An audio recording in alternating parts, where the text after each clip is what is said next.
अनुच्छेद लेखन। लेखन की परिभाषा किसी भाव विचार को व्यक्त करने के लिए लिखे गए संबद्ध या लघु वाक्य समूह को अनुच्छेद लेखन कहते हैं। अनुच्छेद शब्द अंग्रेजी भाषा के पैराग्राफ शब्द का हिंदी पर्याय है। अनुच्छेद निबंध का संक्षिप्त रूप होता है। इसमें किसी विषय के किसी एक पक्ष पर 80 से 100 शब्दों में अपने विचार व्यक्त किए जाते हैं। इसका मुख्य कार्य किसी एक विचार को इस तरह लिखना होता है जिसके सभी वाक्य एक दूसरे से बंधे होते हैं। एक भी वाक्य अनावश्यक और बेकार नहीं होता है। कार्य अनुच्छेद अपने आप में स्वतंत्र और पूर्ण होते हैं।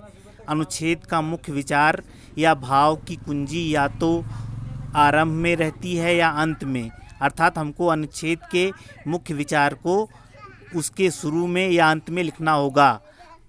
उच्च कोटि के अनुच्छेद लेखन में मुख्य विचार अंत में दिया जाता है और जो उच्च कोटि का निबंध लेखन होता है उसमें मुख्य विचार अंत में दिया जाता है। अनुच्छेद लिखते समय निम्नलिखित बातों को ध्यान में रखना चाहिए। अनुच्छेद लिखने से पहले रूपरेखा, संकेत बिंदु आदि बनाने चाहिए। अनुच्छेद किसी विषय के किसी एक ही पक्ष का वर्णन करे। भाषा सरल, स्पष्ट, प्रभावशाली होनी चाहिए। एक ही बात को बार बार न दोहराएं। अनावश्यक विस्तार से बचें लेकिन विषय से न हटें। शब्द सीमा को ध्यान में रखकर ही अनुच्छेद लिखिए। अनुच्छेद की प्रमुख विशेषताएं निम्नलिखित हैं। अनुच्छेद किसी एक भाव या विचार या तथ्य को एक बार एक ही स्थान पर व्यक्त करता है।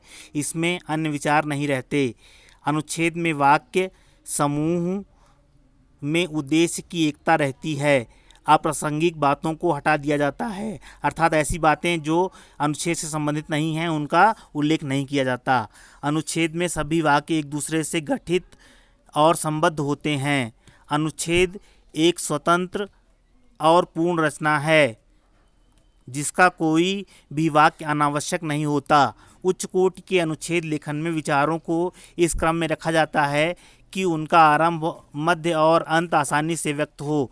अनुच्छेद सामान्यतः छोटा होता है किंतु इसकी लघुता या विस्तार विषय वस्तु पर निर्भर करता है। अनुच्छेद की भाषा सरल, स्पष्ट होनी चाहिए।